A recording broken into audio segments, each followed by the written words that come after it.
Bismillahirrahmanirrahim.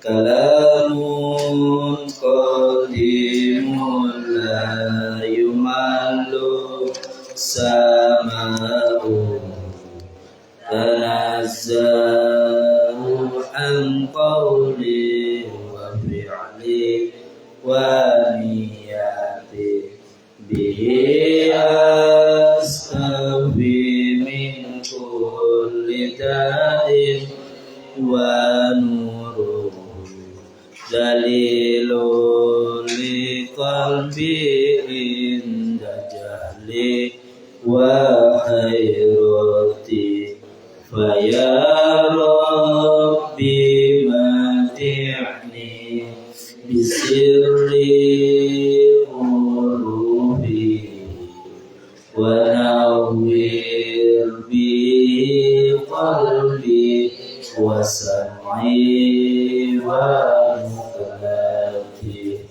wa sa'il alayati summa darsahu bijahin nabi wal ali summa sahabati. Allahumma sholli ala sayyidina Muhammad wa ala alihi kama la nihayata li kamalika wa adati kamalika subhanaka la ilma lana illa ma 'allamtana innaka antal alimul hakim. Raditu billahi rabba wa bil islami dina wa bi Muhammadin nabiyya wa rasulah. Rabbi zidni ilma warzuqni fahma. Rabbi shrah li sadri wa yassir li amri wahlul 'uqdatam min lisani yafqahu qawli. Amin amin ya rabbal alamin. Bismillahirrahmanirrahim. Ila hadratin Nabil Mustafa Sayyidina Maulana Muhammadin sallallahu alaihi wasallam. Wa ila hadrati Syaikhul Qadir Jalan Qudusallahu sirrahu wa nawara dhuribahu wa yu'li darajatihi wa ta'alaina min barakatihi. Wa ila hadrati Syekh Abi Hasan Ali Sadili wa ila hadrati Syekh Sauki Effendi wa ila hadrati Syekh Hasim Muhammad wa ila hadrati jami'i ahlul qad wa ila hadrati awliya ilah Bahatul Jalil Bahatul Qohar Mbah Siwan Goro Mbah Sanusi Mbah Yasin Mbah Ahmad Mbah Rifai Mbah Ahmad Mutamakir Kacir wa ila hadrati Mbah Kiai Basir Balai wa ila hadrati Mbah Kiai Ma'mun Mbah Kiai Ma'mun Ahmad Kudus wa ila hadrati Bapak Taufikur Rahman Kudus wa ila hadrati Bapak Taufikillah Kudus wa ila hadrati Romo Aufan Siddiq Kudus wa ila hadrati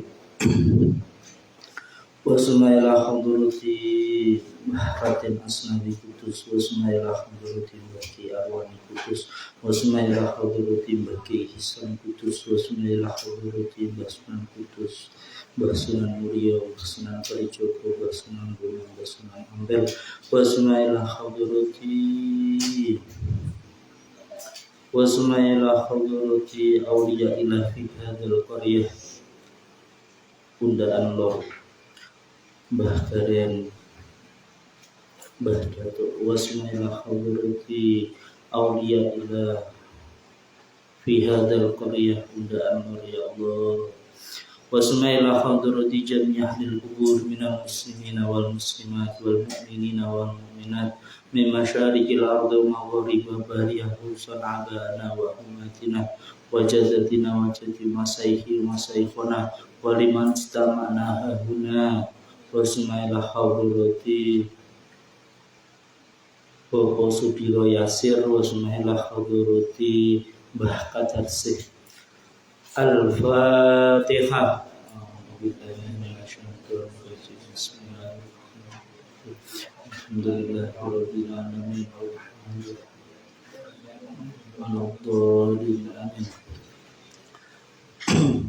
Wa khususan ila ruhi wa jasadi Dr. Didin Sirajuddin AR. Beliau selaku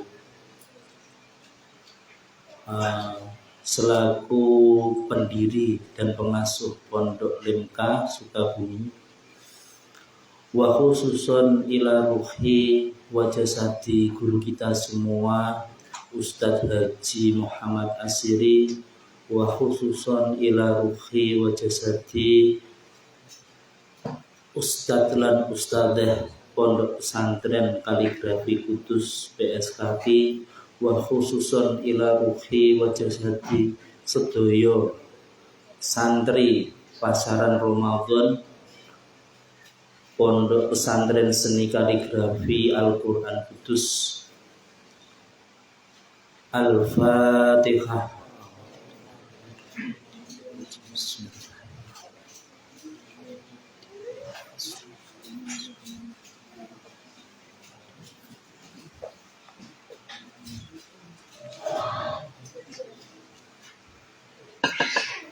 Saat derenge ngaji ampun supe ngunjuk kopi liyan. Jadi biar santai. Jadi meminum kopi itu bagian daripada sunnah Nabi. Kenapa?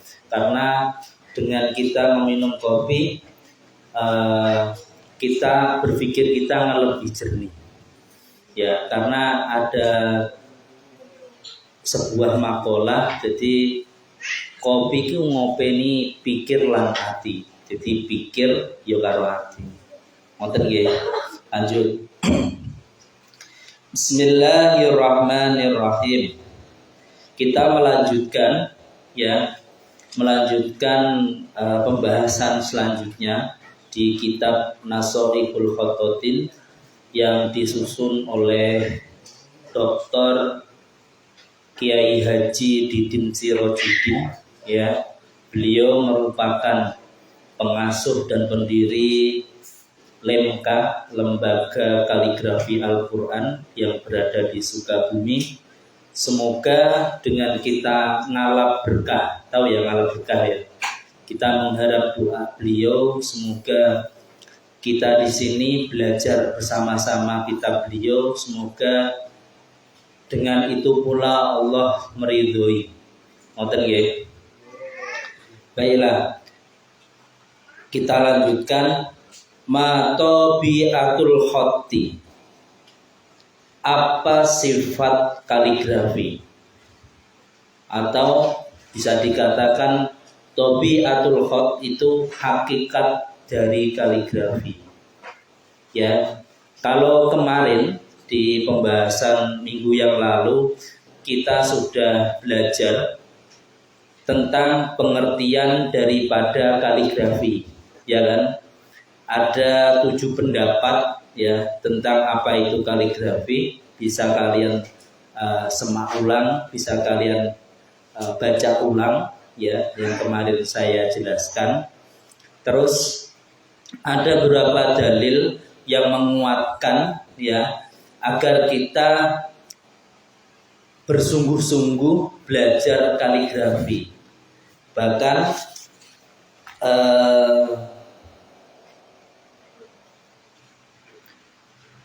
baginda Nabi ya kan mengatakan, masih ingat gak? Waqala Rasulullah sallallahu alaihi wasallam qayyidul ilma bil kitabati. Jadi mengikat ilmu ya dengan menulis ya. Jadi maka kalian jangan ragu mempelajari kaligrafi ya, harus mantep dan yakin. Karena mantep dan yakin itu modal utama bagi santri. Ya kan? Nah, kenapa mantap dan yakin itu merupakan modal santri? Kalau kalian tidak mantap dan yakin, buat apa kalian belajar kaligrafi? Ya kan? Loh, yang berfirman ini Allah ya dalam kitabnya yang kemarin sudah kita bahas sama-sama, ya kan? Ada beberapa seperti Nun wal qalami wa ma yasturun. Itu Al-Qur'an atau tidak? Itu firman Allah dalam kitab Al-Qur'an, ya kan? Dan baginda Nabi pun sudah bersabda. Masa kalian ragu? Ya, maka beruntunglah kalian yang mau belajar tentang seni tulis menulis, yaitu kaligrafi. Setelah itu kemarin kita juga sudah belajar tentang ta'riful khatti atau definisi daripada kaligrafi. Ya, setidaknya ada 4 makalah ya keterangan bisa kalian baca. Namun ada makalah yang begitu sangat menusuk ya, yang dikatakan oleh Yaqut al-Mustaqsimi ya, al-khattu handasatun ruhaniyatun doharot bi'alatin jusmaniyatin ya. Itu jadi kaligrafi merupakan bentuk ruhaniyah sebagai alat apa? Bi'alatin jasmiyatin, jadi sebuah geometri lah. Jadi timbal balik bahasanya. Jadi kalau geometri kan rada angel ya, timbal balik daripada sikap kita, sifat kita. Ya, kalau sikap dan sifat kita baik, ya insya Allah secara zahir jasmania kita juga baik. Ya, lah pada malam hari ini kita akan belajar tentang apa itu hakikat daripada belajar kaligrafi. Ini sangat penting diketahui oleh para khotot-khotot atau para pembelajar kaligrafi di seluruh Nusantara yang ada ya. Jadi perlu ini. Ma tabi'atul khatti. Al-khattu ilmun.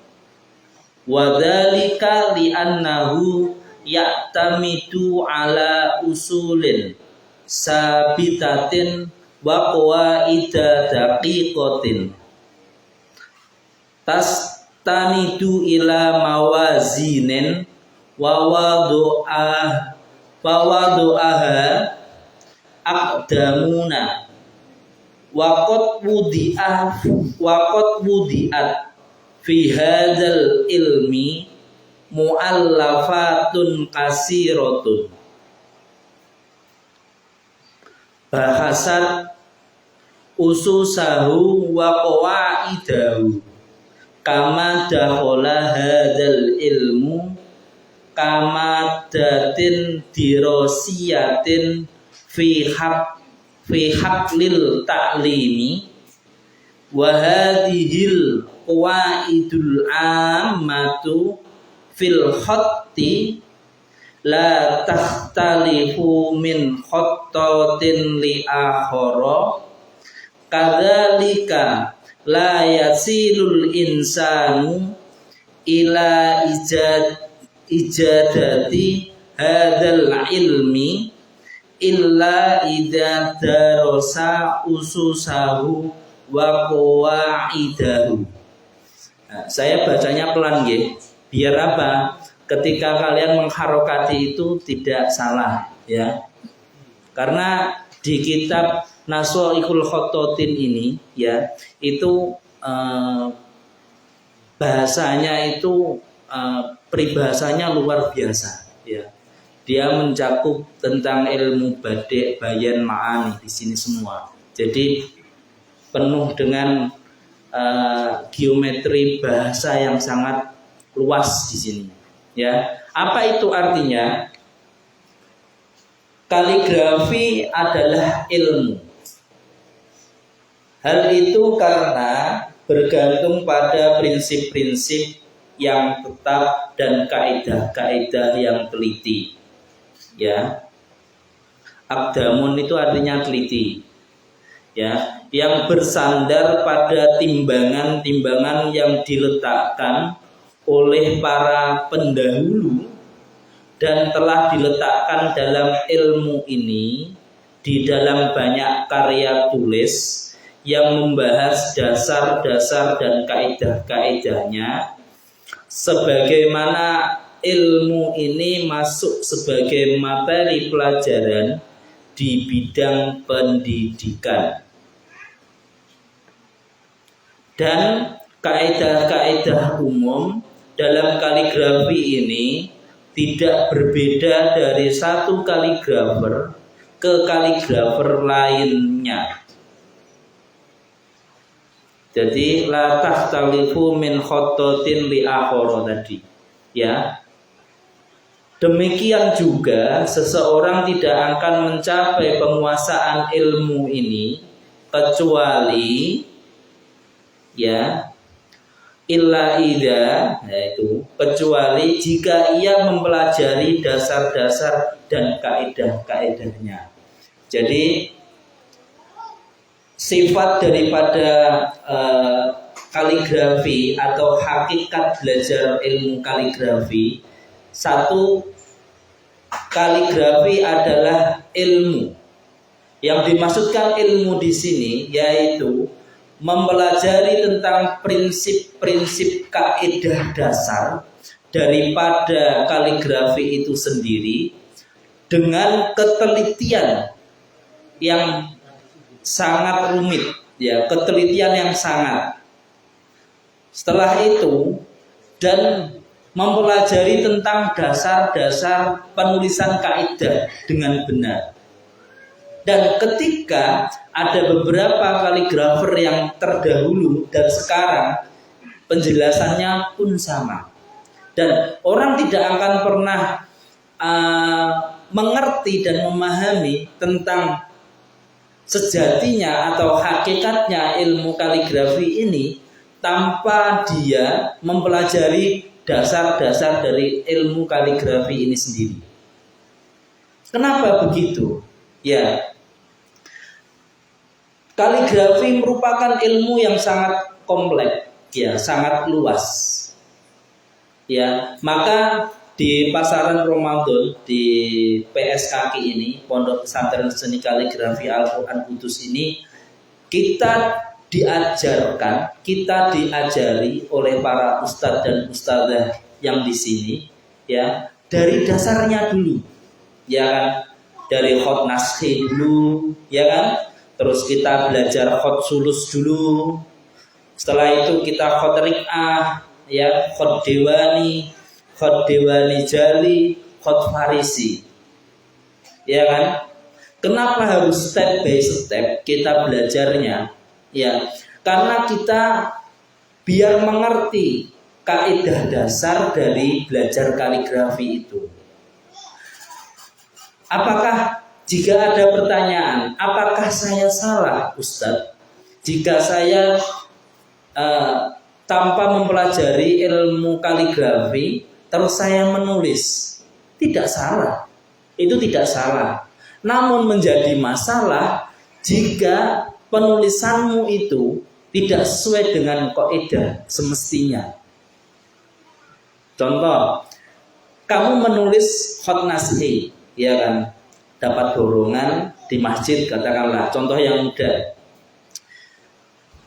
Kamu menulis khot naskhi, ya, ternyata ada huruf yang tidak sesuai khot naskhi. Katakanlah gini, khot naskhi itu wawunya kan tidak buntet, tidak ini ya, buntet, tahu ya buntet ya. Lah khot naskhi itu kan wawunya, kepala wawu kan harus bolong, ya kan. Lah ternyata wawu yang kamu gunakan itu buntet. Lah mirip-mirip seperti khot rif'ah. Apakah itu diperkenankan dalam satu makalah, ya, makro, ya? Kan tidak bisa, ya kan? Lah kalau orang tidak pernah belajar tentang kaidah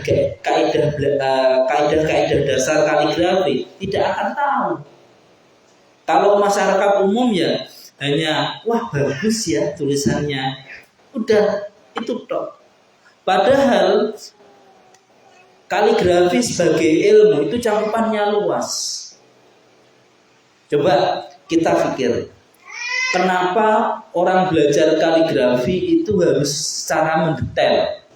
Contoh, kita sering menggunakan titik, ya kan, sebagai busolatul huruf atau kompas huruf. Kenapa harus demikian? Pernah nggak santri-santri pasaran Ramadan ini berpikir sampai situ? Kenapa kita harus menggunakan busolatul huruf atau kompas huruf? Kenapa? Karena dari titik-titik itulah kita mengetahui setiap ukuran dari bentuk kaligrafi itu. Jika Syekh Ibnu Mukhlaq tidak memberikan rumusan tentang pengukuran geometri yang di sejarahnya itu huruf ain, ya, yang ada vertikal dan horizontal, terus ada beberapa titik, ya. Kalau Syekh Ibnu Mukhlaq tidak memberikan beberapa gambaran, maka kaligrafi itu juga tidak akan presisi. Maka disinilah letak bagaimana cara kita meniru karya master yang ada di depan kita, ya, sesuai mungkin atau sepersis mungkin.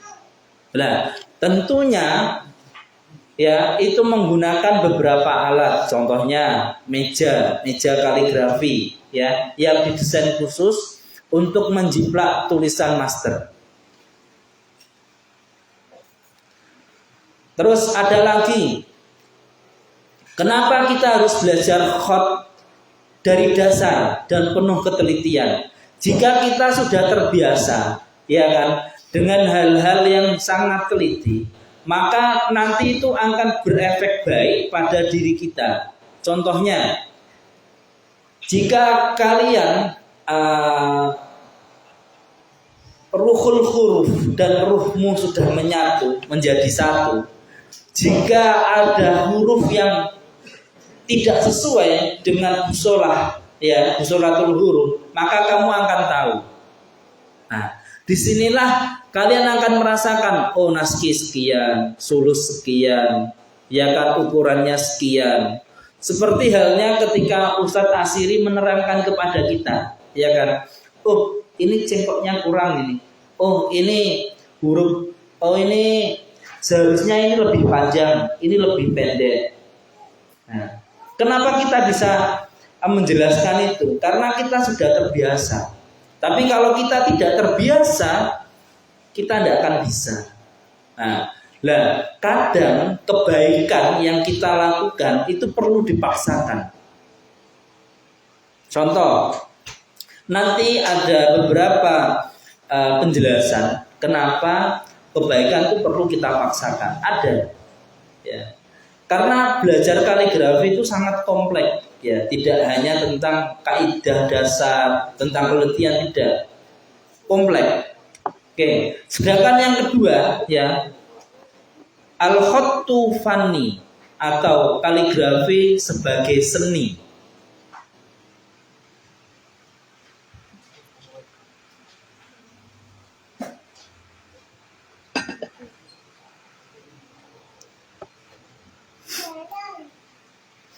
Al-khattu fanni wadhalika li'anna mihwarahul jamalu fi ta'biri yatawahhahu wa yahdifu ilaihi kama yatatollabu istidadan faniyan yakumu ala diqqatin mulahadati wal intibahi wal kudrati alal muhakati wahya umurun sominiyatun fil fanni. Kaligrafi adalah seni. Hal itu karena porosnya adalah keindahan dalam berekspresi yang dicari dan dituju. Ya, keindahan yang dicari dan yang dituju. Jamalu fi ta'biri. Sebagaimana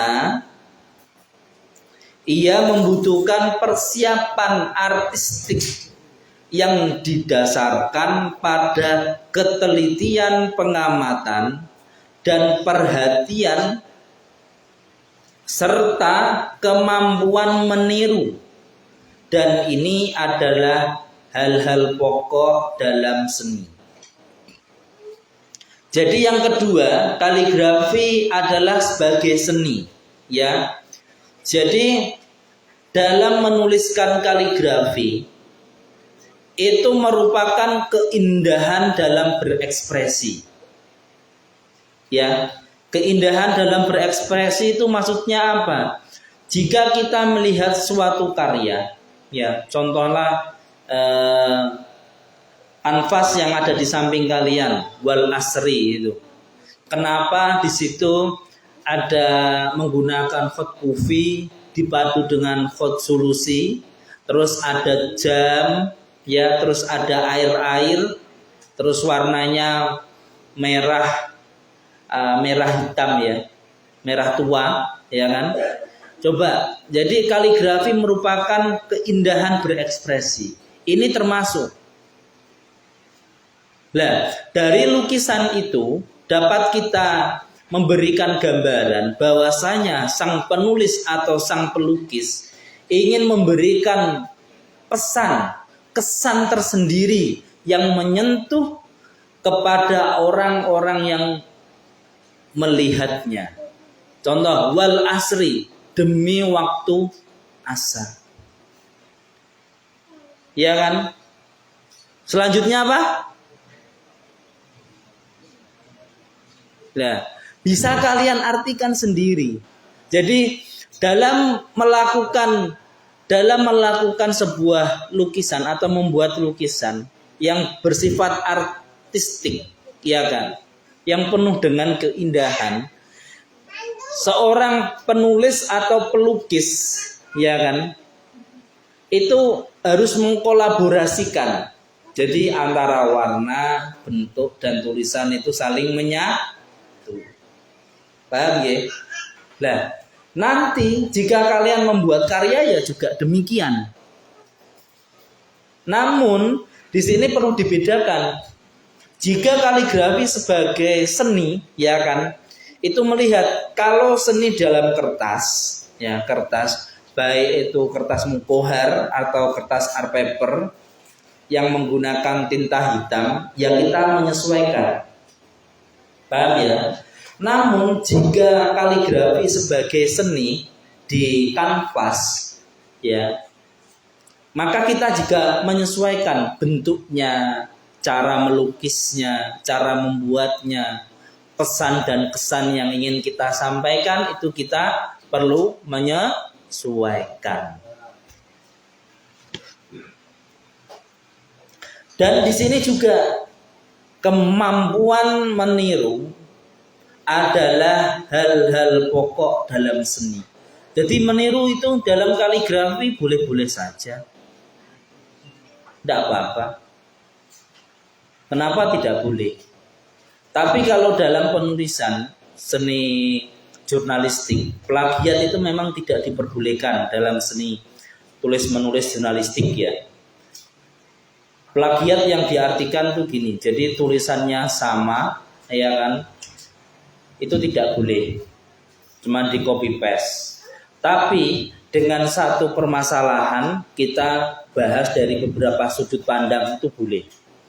Namun berbeda jika di seni kaligrafi itu kita meniru karya master, baik itu Syekh Hasyim Muhammad atau Syekh Shauki Effendi, itu sangat diperbolehkan, atau Mustafa Halim, ya, itu sangat diperbolehkan. Kenapa? Karena dengan kita meniru karya beliau itu Robitoh itu mengikatkan hati kita kepada hati seorang robito. Jadi kalau dalam ilmu torikoh ya itu ada namanya robito ya. Baik banyak torikoh, ada Sadaliyah, ada banyak sekali. Itu pasti diajari namanya robito. Jadi bagaimana hati kita dekat dengan guru mursyid kita. Begitu juga di dalam kaligrafi ya. Kita belajar kaligrafi itu sama saja kita bertorikoh, ya kan? Kenapa?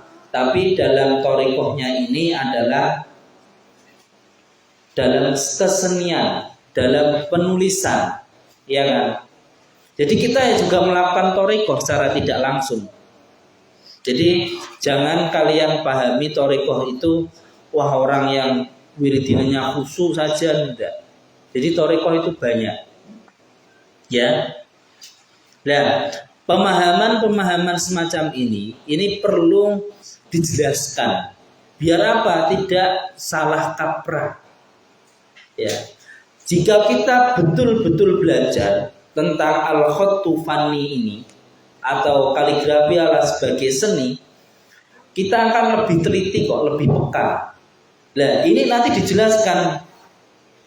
Kadzalika fata'amudul wuduhi wat tanaduri wal insijami ususun faniyatun asilatun.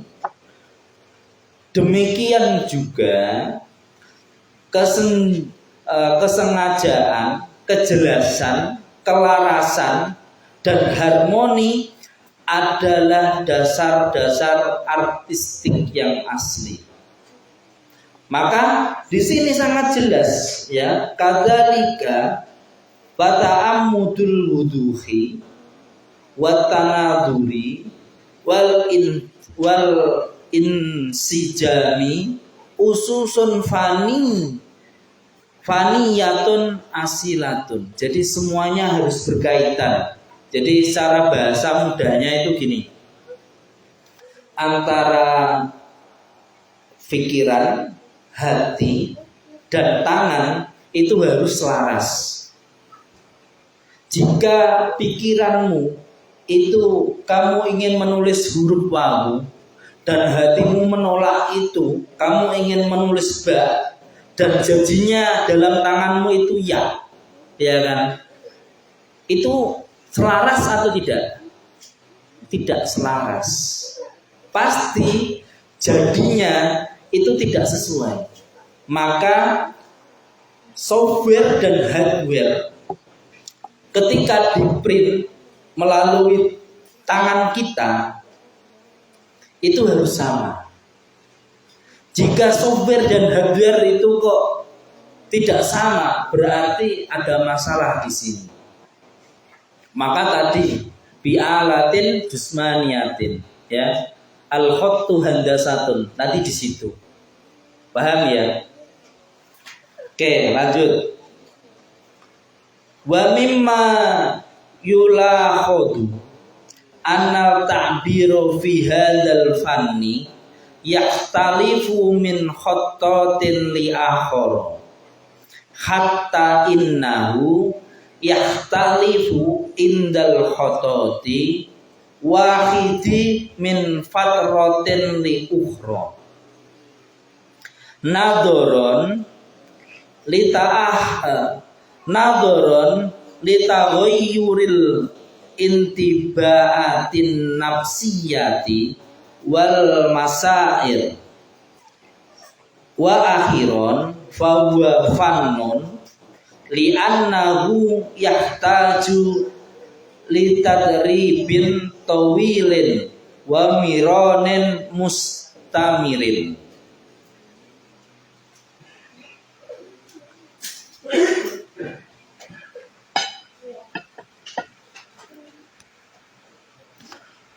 Wa mimma yukhadatu, dan di antara yang diperhatikan adalah bahwa ekspresi dalam seni ini berbeda dari satu kaligrafer ke kaligrafer lainnya.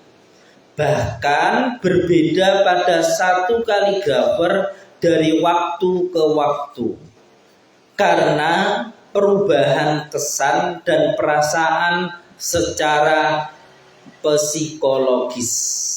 Dan akhirnya ia adalah seni karena ia membutuhkan pelatihan yang panjang dan latihan yang terus-menerus. Ya, li'annahu yahtaju litadribin tawilin wa miranin mustamirin.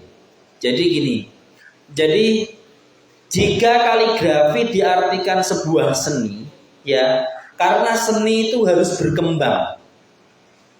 Ya, seni dalam penulisan atau dalam kaligrafi yang disebutkan di sini itu harus berkembang dengan baik.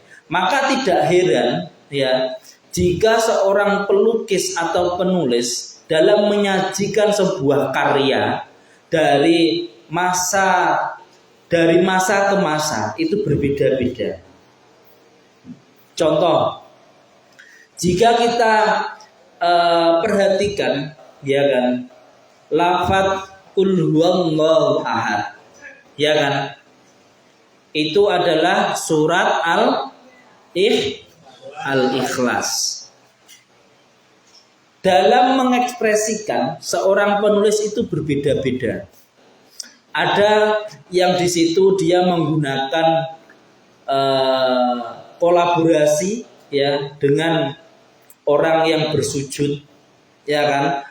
Terus ada acungan jari atau hanya dengan komposisi warna-warna, ya, yang di mana warna itu menjelaskan bahwa Allah itu satu. Ya, Allah itu hak, tidak beranak atau diperanakan, ya kan, atau gambaran yang lain, ya. Namun dari masa ke masa pasti berbeda. Jadi makanya kaligrafi sebagai seni itu cakupannya sangat luas. Jadi ketika kita belajar kaligrafi, maka kita harus banyak membaca buku, banyak membaca literasi tentang keindahan tentang seni itu sendiri. Biar apa? Biar cara pandang, cara pola pikir kita itu tidak sempit. Ya, maka banyaklah kalian membaca. Yang ketiga, ya, al-khattu falsafatun. Kaligrafi sebagai filsafat.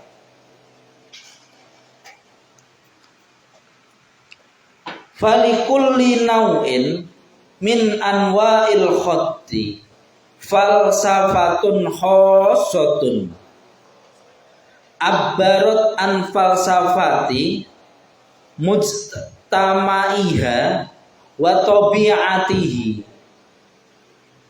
wa fil khatti kufi alladzi kana yuktabu bihi fil asril jahili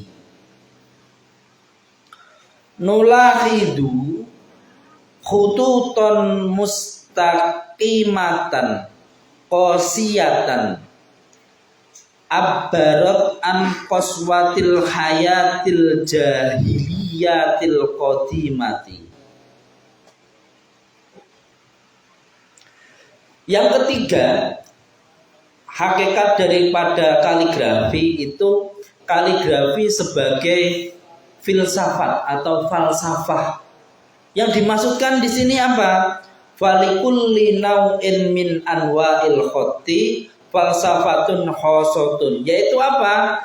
Karena setiap jenis kaligrafi memiliki filsafat khusus itu sendiri yang mengekspresikan filsafat masyarakatnya dan sifatnya.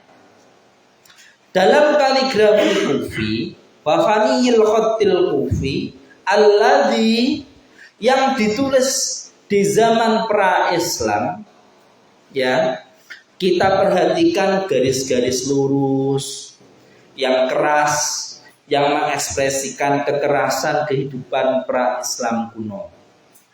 Oke. Nanti saya jelaskan. Wa fi khattis sulusi fil asril abasi nulahidu ta'kidan fil harfi wa jamalan fis sakli tala'ama ma'al asril abasi bima fihi min ta'kidil hayati wa rawatil hadrah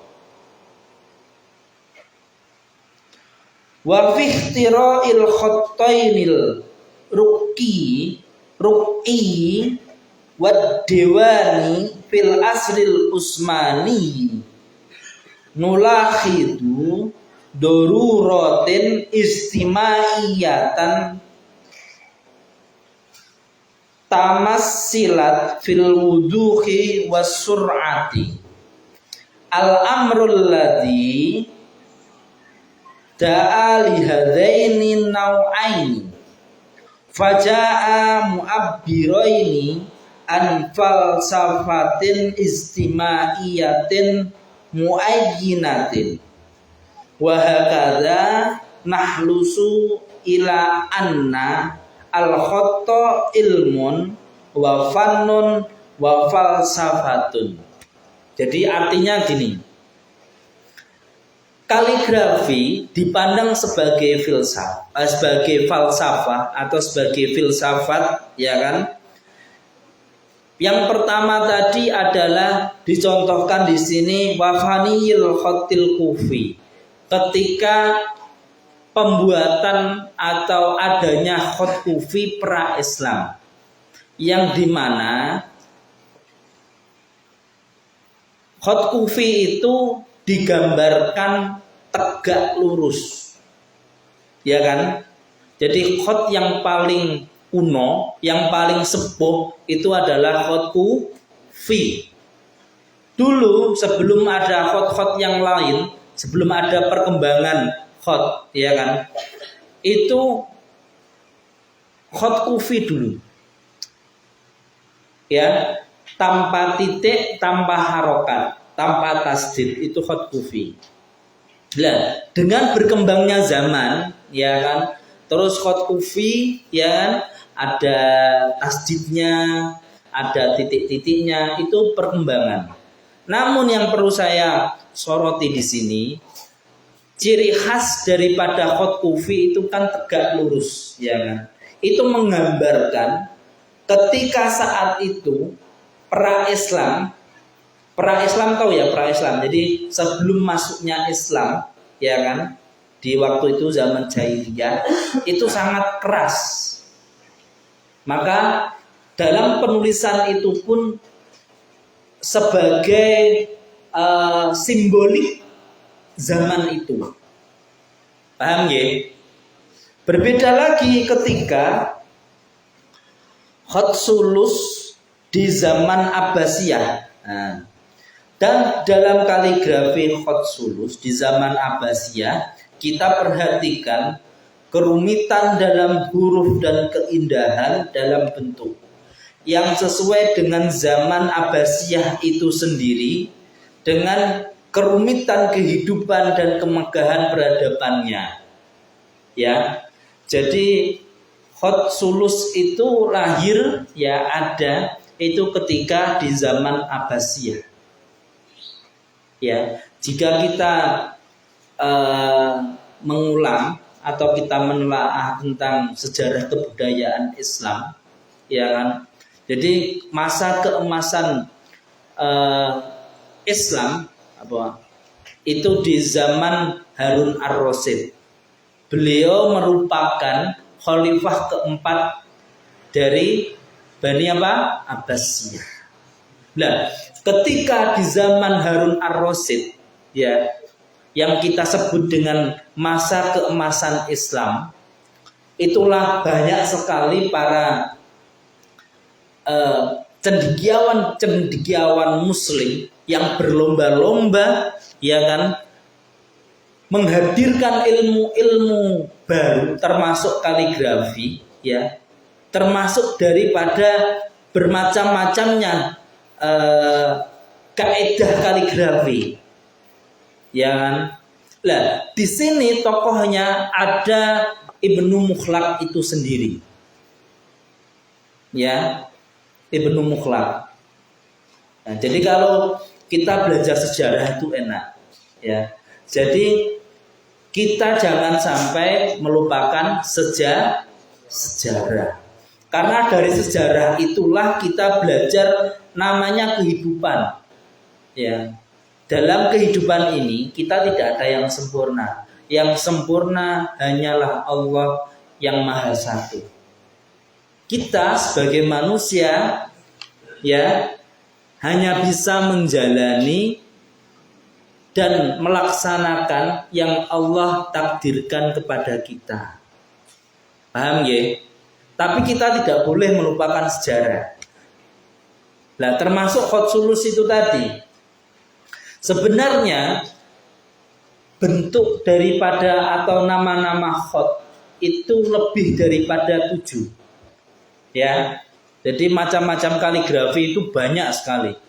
Namun yang populer itu ya ada 6 atau 7 yang kita pelajari, ya kan. Sebenarnya bentuk-bentuk kaligrafi itu banyak sekali. Termasuk ada khot ijazah, ada khot rehani dan lain sebagainya, ya kan.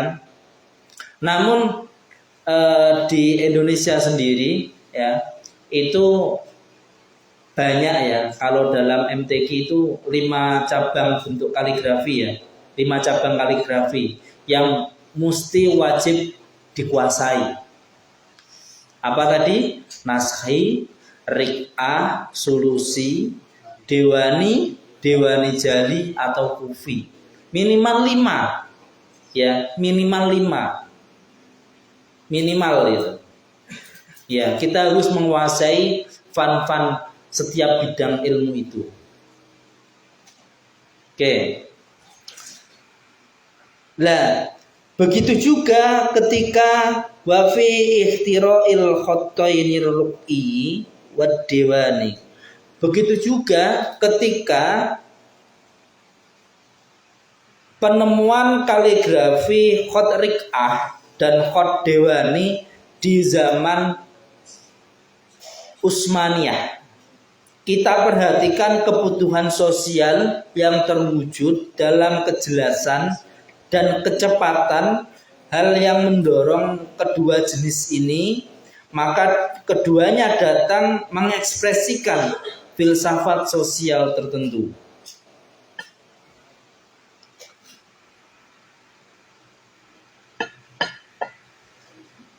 Oke, kita lanjut. Ya, begitu juga ketika hadirnya khot riq'ah dan khot dewani itu di zaman Utsmaniyah. Kenapa? Ketika saat itu, ya, khot riq'ah dipandang merupakan khot yang dalam penulisannya itu cepat, ya kan? Maka khot riq'ah itu digunakan untuk perkantoran di zaman Bani Utsmaniyah karena cepat, ya kan? Penulisannya cepat. Itu khot riq'ah.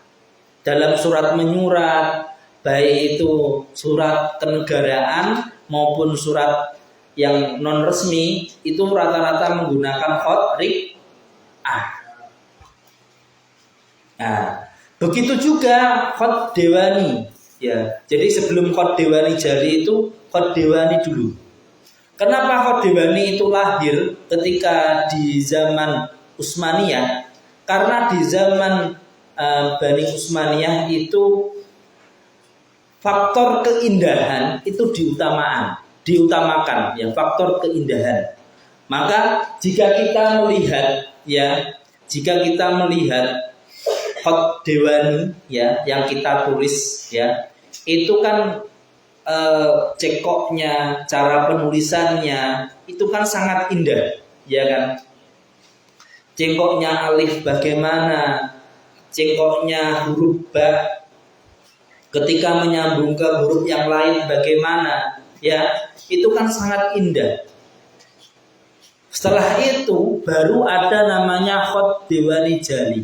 Jadi khot Dewani Jali itu, ya, itu merupakan perkembangan, ya, atau pemikiran yang lebih mendalam seorang seni kaligrafi yang di bidang khot Dewani, ya, adanya khot Dewani Jali ini. Jadi khot Dewani itu indah, namun lebih diindahkan lagi. Nah, termasuk itu di Bani Utsmaniyah, ya, Utsmaniyah. Jadi di zaman Abbasiyah itu juga lahir namanya khot naskhi. Jadi khot naskhi, khot sulusi itu lahir di Bani Abbasiyah, ya. Karena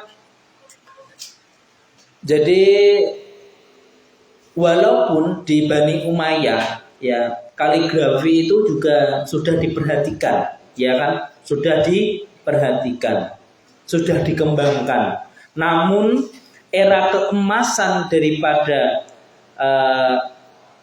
cendekiawan Muslim itu di Bani Abbasiyah. Nah, untuk lebih enaknya, coba kalian membaca buku tentang sejarah Arab, ya, sejarah Arab, ada bukunya di perpustakaan kita, ya, dibaca. Jadi sejarah-sejarah di situ banyak sekali, termasuk perkembangan daripada seni kaligrafi itu sendiri, ya. Oke. Wa hakadza nahlusu ila anna al-khatta ilmun wa fannun wa falsafatun. Demikianlah kita menyimpulkan bahwa kaligrafi merupakan sebuah ilmu, kaligrafi merupakan seni, dan kaligrafi merupakan falsafah, ya. Jadi secara hakikat, ya, kita belajar ilmu kaligrafi itu sudah mencakup 3 hal tadi, ya. Ya, kita belajar ilmunya, kita belajar keseniannya, dan kita belajar tentang falsafahnya. Oke. Sebelum lanjut, ya, saya akan menukil sebuah kata-kata dari Dr. Fahrudin Faiz, ya. Beliau merupakan guru filsafat, ya, filsafat. Jika teman-teman akademisi, ya, pasti sudah tidak asing beliau, Dr. Fahrudin Faiz, ya. Beliau mengatakan begini, saya menukil kata-kata beliau karena bagus sekali. Jangan rusak kebahagiaanmu dengan kekhawatiranmu. 1. Jangan rusak pikiranmu dengan pesimismu. Pesimis. 2.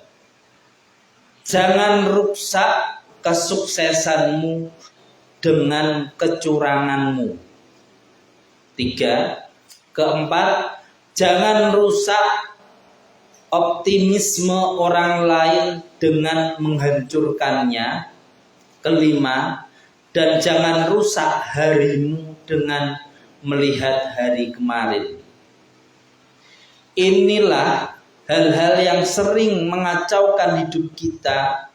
Kita sering khawatir, pesimis, curang, jahat sama orang lain, dan sehingga kita terbelenggu oleh masa lalu. Kita bebaskan 5 hal itu di hidup kita. Pasti kalau 5 hal itu dapat kita hindari, ya kan, hidup kita akan bahagia. Mari kita hidup dengan bahagia, mari kita sisihkan prasangka buruk kita, ya, kita pasrahkan semua kepada Allah. Mari kita berpikir jernih, jangan pesimis, mari hidup yang lebih baik. Nah, ya, jadi ada 5 hal itu. Oke, lanjut.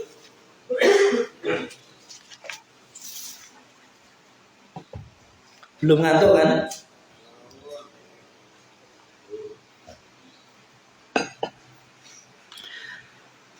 Ahdafu tadrisil khatti.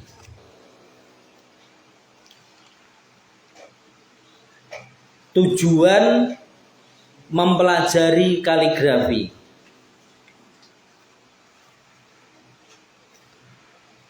Al-khattu wadihul aniku fanni min fununil jamilati wa ta'limuhu yu'addi jumlata ahdafin ta'malu ala tahqiqiha iddat tulabi nadkuru min hadhil ahdafi. Kaligrafi merupakan jelas indah, adalah salah satu seni rupa dan pengajarannya mengarah pada serangkaian tujuan yang berusaha dicapai pada siswa.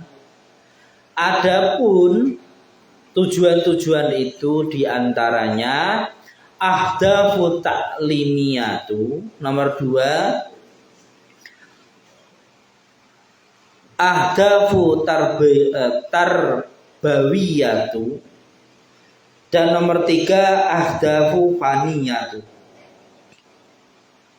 Ya.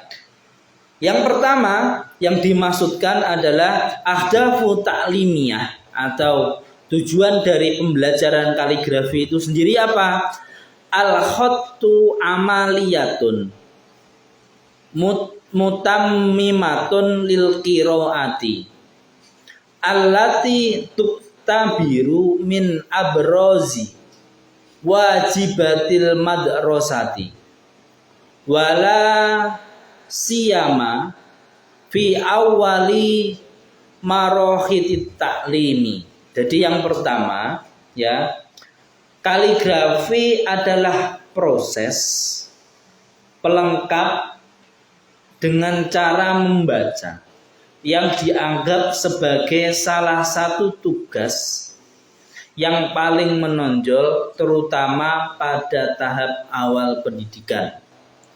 Jadi yang dimaksudkan di sini ahdafu ta'limiyah sebagai tujuan pembelajaran. Jadi sebagai seorang khat, ya, pembelajar kaligrafi, kita harus membaca, ya, membaca. Jadi membaca itu otomatis kita mengamati. Bahkan saya masih ingat, ya, Romo Kiai Haji Nur Aufa Sidik, ya, merupakan guru besar kaligrafi di Kudus. Di zaman beliau, ketika saya masih belajar sama beliau, beliau sering mengatakan sama saya gini, "Sum, untuk kamu melihat kaligrafi bentuknya itu pandangan sing temen, delok sing temenanan. Bahkan ketika kamu tidur, ya, sebelum kamu tidur amati setiap huruf itu. Coba kamu buka buku Hasim, ya. Coba kamu buka, amati setiap hurufnya. Itu termasuk daripada kita membaca. Diharapkan ketika kita mau tidur terus kita memperhatikan huruf itu, ya, nantinya di mimpi kita, ya, kita mengingat-ingat itu. Nah, itu termasuk latihan, ya, dari rasa kita, kepekaan kita tentang huruf itu. Ye, paham ye? Jadi caranya demikian. Jadi melihat huruf satu persatu. Oh, kalau alif Hasimi itu gini, baknya Syekh Hasim itu gini, sampai ya. Bahkan huruf sambung-sambungnya itu juga diperhatikan, dilihat. Ya kan? Yang kedua, tujuan daripada pembelajaran kaligrafi yang kedua, la budda ayyata talibu kitabata bisyaklin wadihin makru'in tatamayyazu fihi askalul hurufi an ba'diha fala yaqu qari'u fi labsin au iskalin. Jadi yang kedua, siswa atau tulab ya harus terbiasa menulis dengan jelas dan terbaca, di mana bentuk-bentuk huruf yang berbeda satu sama yang lain, sehingga pembaca tidak jatuh ke dalam kebingungan atau masalah. Jadi tujuan dari pembelajaran kaligrafi itu, pelajar atau tolib ya, itu biar terbiasa menulis ya dengan huruf yang jelas. Agar dimana ketika kita menulis dengan jelas, misal wawu ya bentuknya demikian dengan jelas ya, atau ro menulis huruf ro, baik itu khot naskhi, khot riq'ah ya, atau yang lain itu juga jelas sesuai dengan kaidah. Itu tujuannya apa? Biar ketika kita membaca itu tidak salah. Nah, paham ya? Terus tujuan dari pembelajaran kaligrafi yang ketiga apa?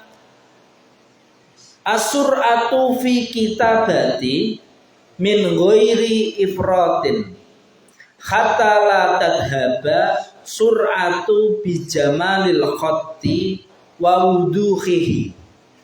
Yang ketiga, siswa diharapkan terbiasa kecepatan dalam menulis tanpa berlebihan, sehingga kecepatan itu tidak menghilangkan keindahan dan kejelasan penulisan kaligrafi, menulis kaligrafi. Jadi pembelajaran yang ketiga di kitab Nasoihul Khototin ini dijelaskan ya. Jadi diharapkan para pelajar, para tolib ini terbiasa cepat dalam menulis tanpa meninggalkan kaidah yang sudah sesuai dan kejelasan daripada penulisan huruf itu sendiri. Jadi kita biar terbiasa cepat menulisnya. Nah, jika kaidah atau dasar-dasar daripada pembelajaran kaligrafi itu sudah tertanam di pikiran hati kita, ya, ketika print out-nya atau menulisnya itu seketika itu juga. Jadi secara apa? Otomatis. Nah, jadi harus selaras tadi yang saya katakan tadi, ya. Terus selanjutnya al-ahdafu tarbawiyatu. Jadi tujuan sebagai apa? Pendidikan. Jadi yang pertama sebagai pembelajaran, yang kedua itu sebagai pendidikan. Monggo yang boleh ngopi, boleh silakan. Jadi kita ngajinya itu santai ya, tapi yang penting merasuk dalam hati, itu yang penting ya.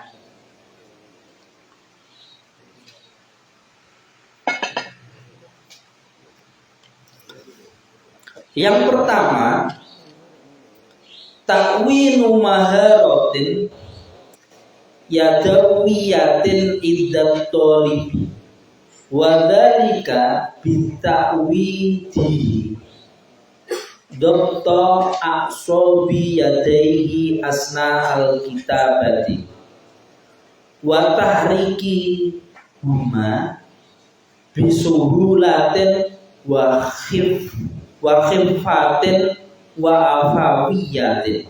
Maksudnya apa? Tujuan dari pendidikan ini membentuk keterampilan manual kepada siswa dengan membiasakan mengendalikan saraf tangannya saat menulis dan menggerakkannya dengan mudah, ringan, dan spontan. Jadi tujuan daripada pendidikan itu agar tolib, para pembelajar ini ya, itu sudah terbiasa ya. Jadi kalau menulis biasa itu ya spontan, karena tadi udah dihafalkan ya, luwes dan spontan. Nah, ini poin-poinnya perlu kalian perhatikan. Yang kedua,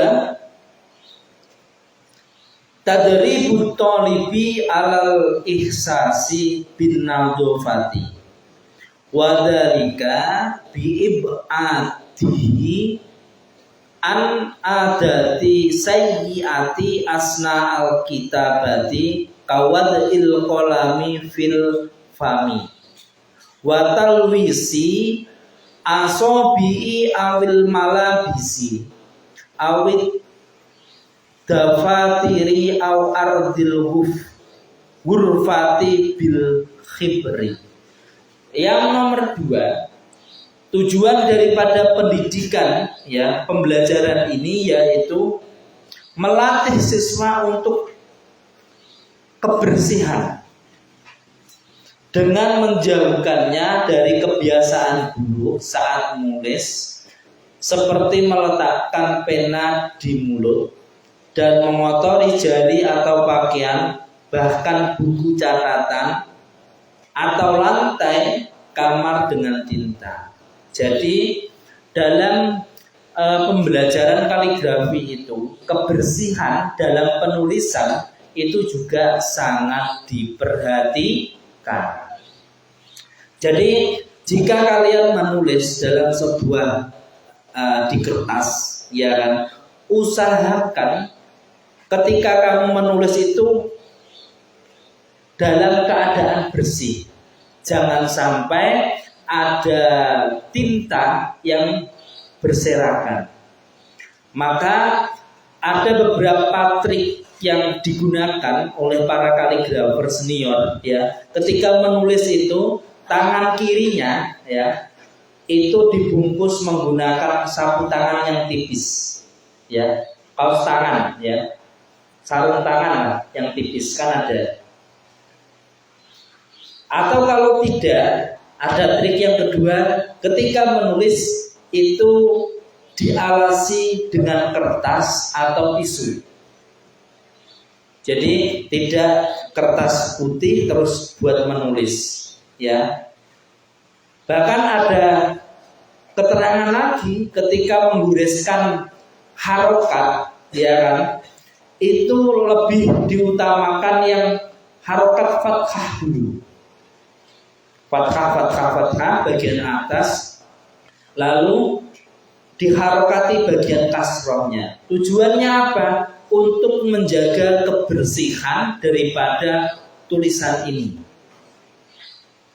Nah, jika kita amati betul bahwasanya belajar kaligrafi itu juga secara tidak sengaja membentuk karakter kita ya. Jadi karakter yang teliti ya, yang sesuai dengan hati, yang lebih respon, dan kebersihan itu tadi ya kan, itu perlu perlu diwacanakan, perlu dilakukan dengan baik ya. Terus yang ketiga ya,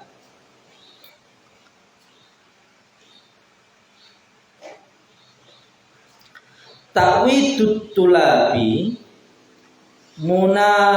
munafasatal sarifata wa hiya min aqwa dawafi'i amali wat tawawuki indal insani.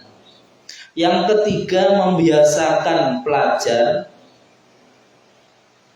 membiasakan tulab pada persaingan yang jujur merupakan salah satu pendorong terkuat untuk bekerja dan unggul pada manusia.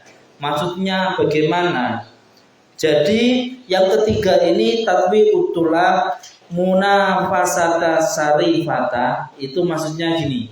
Jadi tujuan dari pembelajaran atau tujuan daripada pendidikan ya tarbawiyah ini biar kita menjadi insan yang berkualitas. Jadi persaingan yang sehat itu perlu ya. Jadi jika bahkan santri-santri senior ya, jika tulisanmu ingin cepat bagus ya kan, ikutlah pertandingan baik tingkat regional maupun nasional dan internasional ya kan. Jadi kalau tulisanmu ingin berkembang lebih cepat ya, mau tidak mau kamu harus belajar ya. Kan tidak mungkin kan kamu mengirimkan tulisanmu yang tidak layak di peraduan internasional kan tidak mungkin. Nah, kalau kita sudah bisa memantaskan diri kita, termasuk tulisan kita, ketika kita mengirim tulisan kita di peraduan internasional kan pede aja. Nah, kalau kita tidak mau ya belajar yang lebih keras, ya kapan kita maju? Bahkan sekarang kan peraduan internasional kan banyak sekali, ya kan? Ada dari Turki, ada dari mana lagi? Malaysia, ada dari mana lagi? Dari mana? Dubai, ya kan? Banyak sekali, ya. Nah, kesempatan yang sangat luar biasa itu kita ambil. Tujuannya apa? Kalau kamu pertama kali baru mengirimkan karya, jangan berharap menang. Tapi tujuannya apa? Untuk belajar. Ikut saja. Ustadz, saya tidak pede Ustadz, tulisan saya itu jelek. Saya seorang pemula Ustadz. Bagaimana nanti tulisan saya nanti ditertawakan oleh para kaligrafer lainnya? Tidak usah begitu. Kalau kita mengirim kaligrafi peraduan internasional kan karya kita. Nah, agar tidak malu-maluin ya, kita kan harus belajar. Jadi kita harus mengupgrade diri kita, atau dalam bahasa saya itu memantaskan diri kita. Memantaskan dalam arti apa? Tulisan kita. Kalau seniormu itu belajar dalam sehari ya, dalam satu hari itu dia menggores 6 kali, maka kamu harus 10 kali. Jika seniormu itu menggores dalam sehari itu 10 kali, kamu harus menggores 15 kali dan seterusnya. Nah, untuk awal-awal mula biar tulisanmu itu pantas dikirim ke luar negeri ya, dari ikut peraduan internasional, ya sering menjiplak itu tadi, meniru. Maka komposisi daripada alat ya, meja, pena, tinta, kertas, itu komponen yang tidak dapat dipisahkan. Oke, lanjut. Durung ngantuk kan? Jelokas, tambah sidik.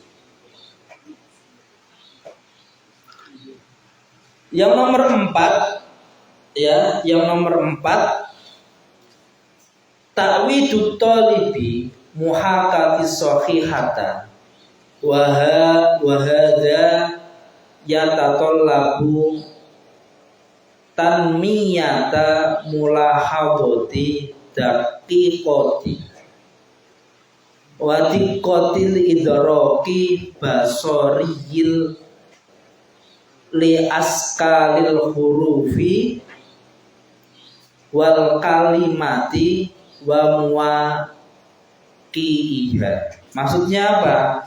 Membiasakan siswa atau tulab pada peniruan yang benar, dan ini membutuhkan pengembangan pengamatan yang cermat dan teliti persepsi visual terhadap bentuk huruf, kata, dan posisinya.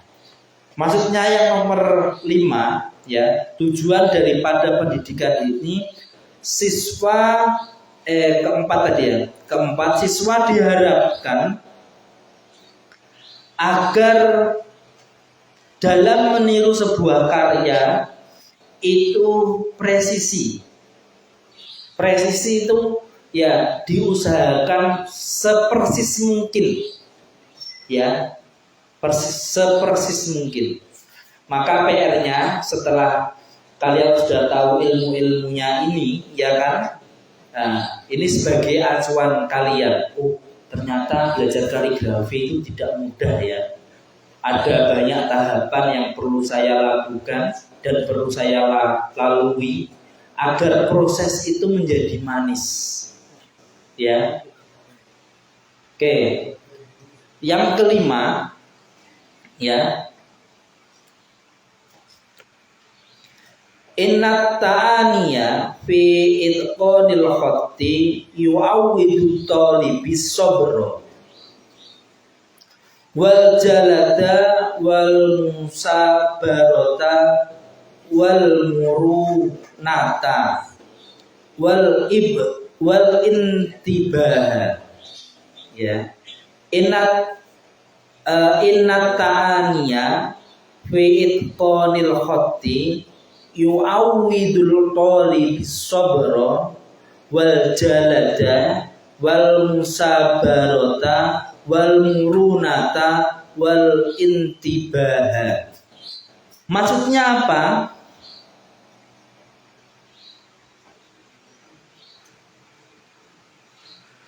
Jadi yang kelima, kehati-hatian dalam menguasai kaligrafi, membiasakan siswa pada kesabaran, ketekunan, ketabahan, fleksibilitas, dan perhatian.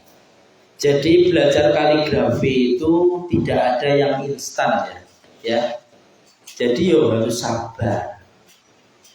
sabar. Jadi proses. Jadi makanya di pertemuan awal saya itu pernah ngomong, jika kalian menjual karyamu itu jangan murah, mahal, tidak apa-apa.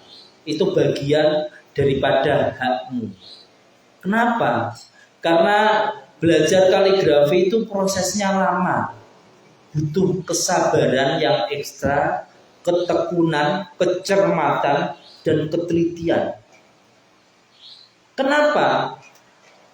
Kalau hal-hal itu tidak diperhatikan, apalagi yang kita tulis itu adalah Al-Qur'anul Karim, ya, firman-firman Allah, ya kan?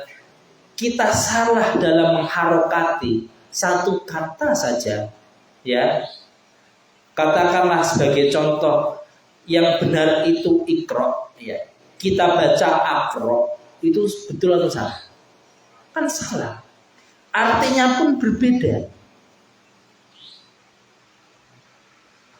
Ya, maka disinilah letak tanggung jawab seorang penulis di sini. Ya, harus betul-betul teliti. Dosanya sangat besar. Jadi belajar kaligrafi itu semacam kayak pisau bermata dua. Kalau kita betul hati-hati, ya, itu akan berbuah manis berupa pahala yang sangat besar. Namun jika kita ceroboh dalam penulisannya, walaupun tulisanmu itu bagus, tapi dalam pengharokatan itu kurang pas, ya kan? Atau keliru, ya, itu ya kalian menjadikan dosa. Karena apa? Artinya berbeda. Otomatis kalau dalam pembacaannya itu beda, otomatis artinya pun berbeda, penafsirannya pun berbeda, ya. Oke, lanjut. Durung ngantuk kan? Yang keenam, ya, tujuan daripada pendidikan tarbiyatu qudrati alal muhakamati. Natijata id'anil mar'i lil haqqi inda ajzihi an taqlidil asli. Jadi yang keenam ini ya kan, mendidik kemampuan untuk menilai sebagai hasil dari penyerahan seseorang pada kebenaran ketika ia mampu meniru pada aslinya. Maksudnya bagaimana? Yang keenam ini. Jadi tujuan daripada pendidikan kaligrafi ini, seorang thalib atau pembelajar ini sudah mampu meniru dengan baik apa yang ditulisnya. Misal tulisan Syekh Hasyim Muhammad, antara contoh dan yang kita tulis itu sama, ya kan? Itu menandakan bahwasanya seorang thalib itu sudah berhasil ya meniru atau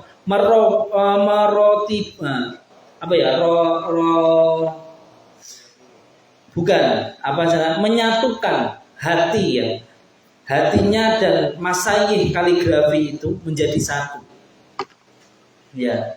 Nah, dari meniru itu ya nanti karena ilmu itu berkembang, ya ilmu kan berkembang. Nah, jadi ketika salah sedikit kita tahu robitoh merobitohkan hati kita ya, yang kita tiru, maksudnya itu menyatukan. Jadi harus yang ketujuh ya, isba'u maulid talibi lil harokati wal amali wal istighdami yadaihi walihada fa inna durusal khatti mab'asu ladzatin wasururin lit talibi. Nah, ini nanti yang saya jelaskan, ladzatin li'annaha tafiqu ma'anasatihi wa walaihi bitaklidi. Nah, yang ketujuh ini ya, isba'u maulid talibi. Siswa kecenderungan siswa untuk bergerak dan bekerja serta menggunakan tangannya. Dan untuk itu alasan ini pembelajaran kaligrafi adalah sumber kesenangan dan kegembiraan untuk thalib karena sesuai dengan aktivitas dan kecenderungannya untuk meniru. Jadi gini, jadi kalau kita sudah ladat itu kenikmatan ya, kemanisan. Jadi kalau kita sudah merasakan nikmatnya dalam kita menulis ya, dalam kita meniru sebuah karya, kita tidak akan terasa. Contohnya, kalau kita, ini contoh yang secara ini ya, anak muda. Jika kita mencintai seseorang ya, baik cara tutur katanya, baik tatapan matanya, baik lekuk tubuhnya, tangannya, bahkan kakinya dan seluruh anggota tubuhnya kita perhatikan, baik itu laki-laki maupun perempuan. Maka orang mengatakan cinta itu buta, memang iya. Cinta itu memang buta, kalau tidak buta bukan cinta. Karena dengan cinta itulah manusia itu bersemangat untuk meraih apa yang dia raih, apa yang dia impikan.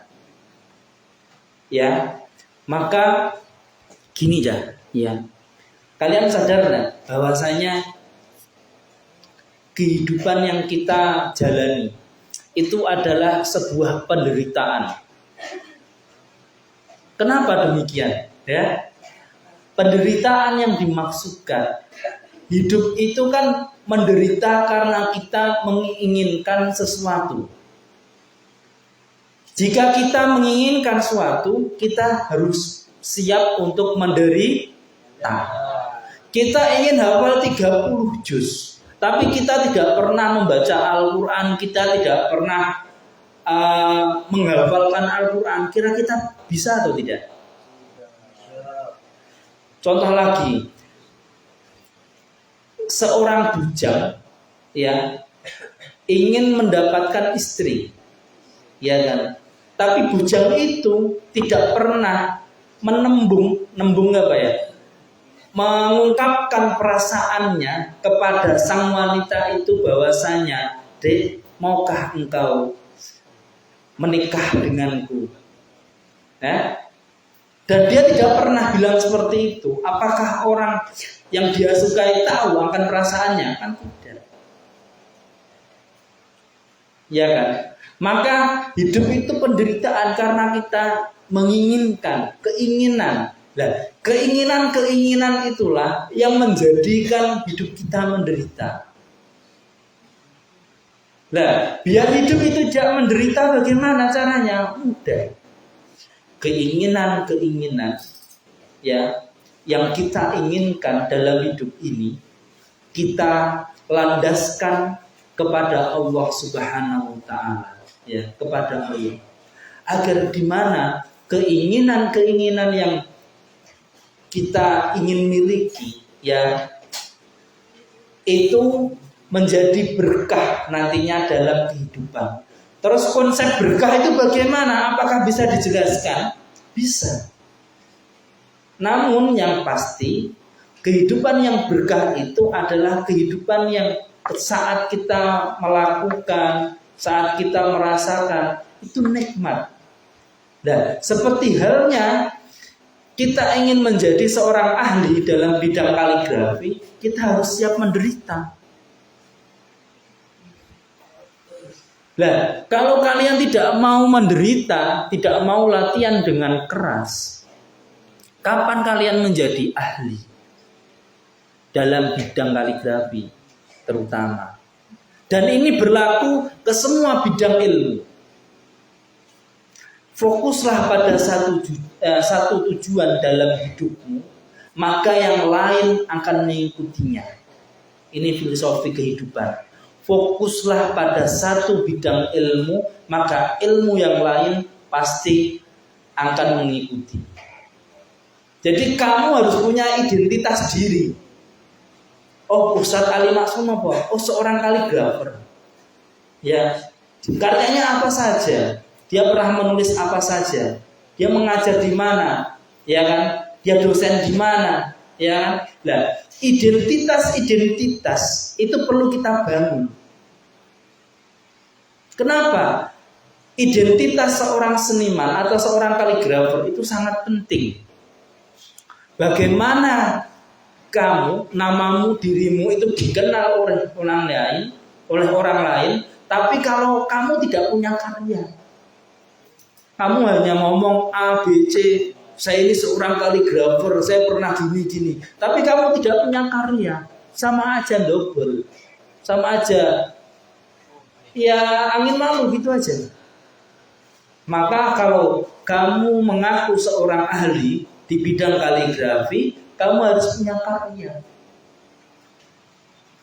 Paham ya? Karena dari karya itulah namamu akan terus diingat. Ya, kalau kamu tidak punya karya apa-apa, ya udah, hanya sebagai manusia umumnya. Setelah selesai ya sudah, setelah mati ya sudah, gitu. Tapi tidak, kita itu manusia harus punya karya. Ya, kita bisa belajar lah. Kita belajar dari karya-karya master, ya, Hamid Al-Amidi, ya kan, Mustafa Halim, ya, terus Izzat, ya, sebagai pacuan ilmu Khotrik A, ya, Mustafa Halim itu acuan peraduan internasional di Khot Dewani, ya kan. Kita belajar dari beliau. Jadi beliau itu wafatnya sudah lama, kayak Syekh Sauki Effendi, atau enggak usah jauh-jauh lah di Indonesia, ya. Ya, Museum Avandi sudah pernah tahu situ, ya, di Jogja, dekat UIN Jogja. Ya, Kali-kali mainlah di situ. Ya. Jadi pandangan kalian tentang seni itu biar luas. Ya. Jadi mulai sekarang sing temenanan, buat karya sebaik mungkin, sebagus mungkin, dan seindah mungkin. Oke. Lanjut napa pun cekap? Cekap. Nggih. Al-ahdafu faniyatu, ya. Jadi tujuan daripada sebagai artistik.